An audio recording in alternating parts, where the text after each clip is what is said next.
بسم اللہ الرحمن الرحیم۔ اللہ کے نام سے شروع کرتا ہوں جو بڑا مہربان نہایت رحم والا ہے۔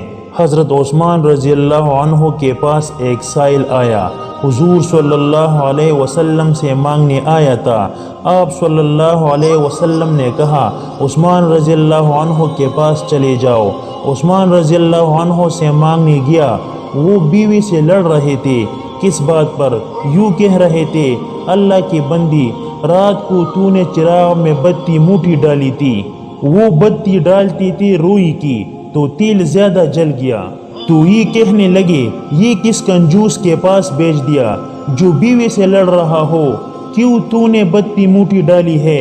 تو یہ مجھے دے گا، مجھے تو یوں دمڑی بھی نہیں دے گا۔ جب ان کو باہر بلایا اور خیرات مانگی، کہاں وہاں سے آیا ہو، تو اندر گئے اور ایک تیلی اٹھائی، نہ پوچھا کہ کتنی چاہیے، نہ پوچھا کہ کون ہو، 3000 درہم اٹھا کے دے دیے۔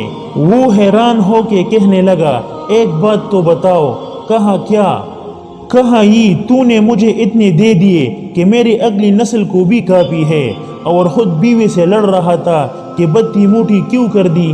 کہنے لگے وہ اپنی ذات پر خرچ تھا، وہ پونگ پونگ کر کرنا ہے، یہ اللہ کو دے رہا ہو، جتنا مرضی دے دو، یہ تجھے تو نہیں دے رہا، اللہ کو دے رہا ہوں۔ محترم ناظرین، میں امید کرتا ہوں کہ آپ کو میری یہ ویڈیو پسند آئی ہوگی۔ اپنی پسندیدہ چینل اسلام ایم ڈی کو ضرور سبسکرائب کرے اور ثواب کی نیت سے آگے شیئر کرے۔ اللہ ہم سب کا حامی اور ناصر ہو، آمین۔